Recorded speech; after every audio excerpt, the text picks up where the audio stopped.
Hi, Tobias. Great to see you as always. Igor Kirillov killed. It was a bomb, apparently, in an e-scooter. That's the latest that we're hearing. What do you make of it all? Well, both sides, Russia and Ukraine, know there's just 1 month left until Donald Trump returns to the White House. And that is affecting the behavior on the battleground. And in a month's time, talks are likely to start about a potential ceasefire, about a potential deal. So every opportunity is being taken to gain territory, to seek advantage, to prosecute existing plans to cause harm. And that, I think, is what we're seeing play out here. So the killing of Lieutenant General Igor Krylov, we can only assume was done by Ukraine, is a major event, though. The removal of a senior military officer responsible for nuclear weapons, not on the battlefield in Ukraine, but in Moscow, just miles from the Kremlin. So this will be an embarrassment for Putin. He cannot hide this from the Russian people, who generally are not supportive of this war. And I'm afraid I would expect a major retaliation on the Russian side.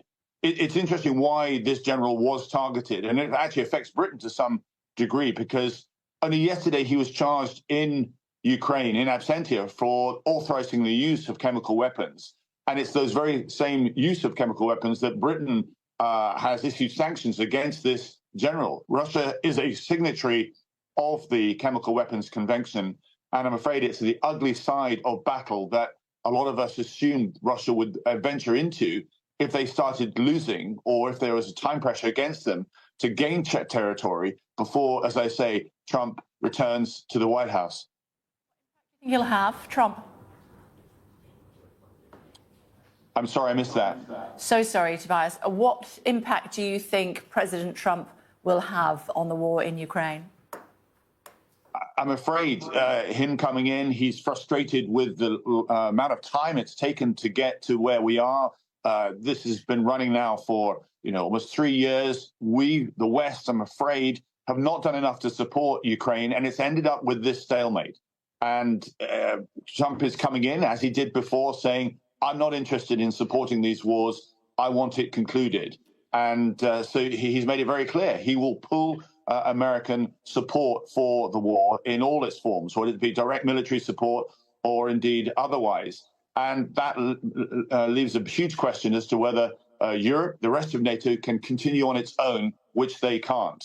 And he said he wants to get all the stakeholders around the table. And as I stressed, this is what's going to see perhaps the end of this war in its current phase, probably some form of ceasefire agreed. I stress that this is an embarrassment for the rest of NATO. We should have prosecuted this war. We should have helped Ukraine. This is a democracy on the edge of Europe, right next to NATO, the most formidable, potent military alliance the world has ever seen.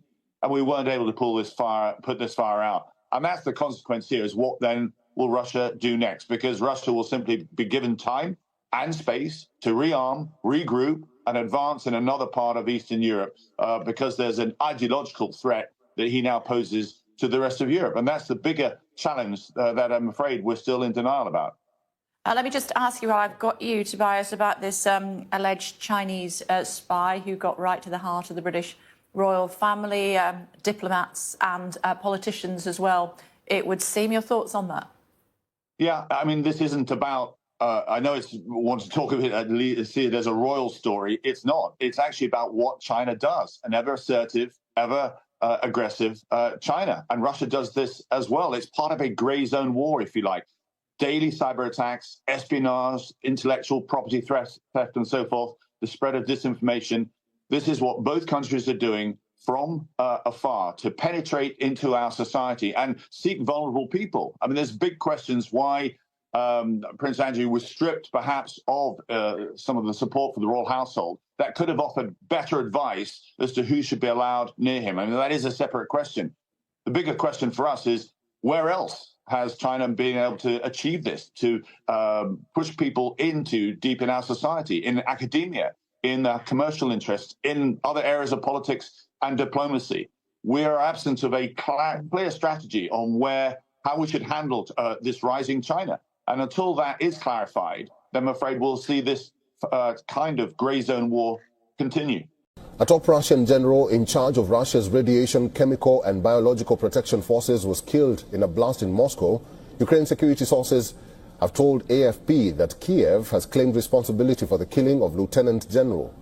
Now, according to the investigation committee, a bomb was planted in an electric scooter which was placed near an apartment building around 7 kilometers away from Kremlin.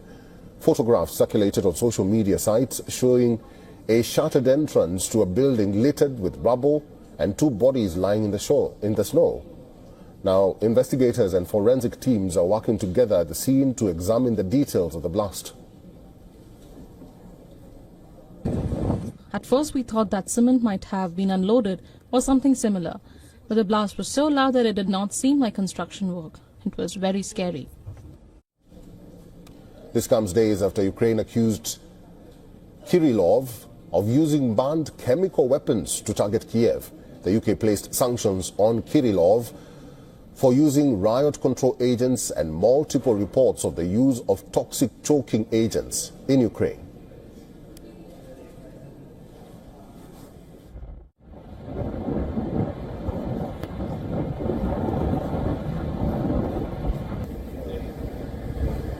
Все, есть.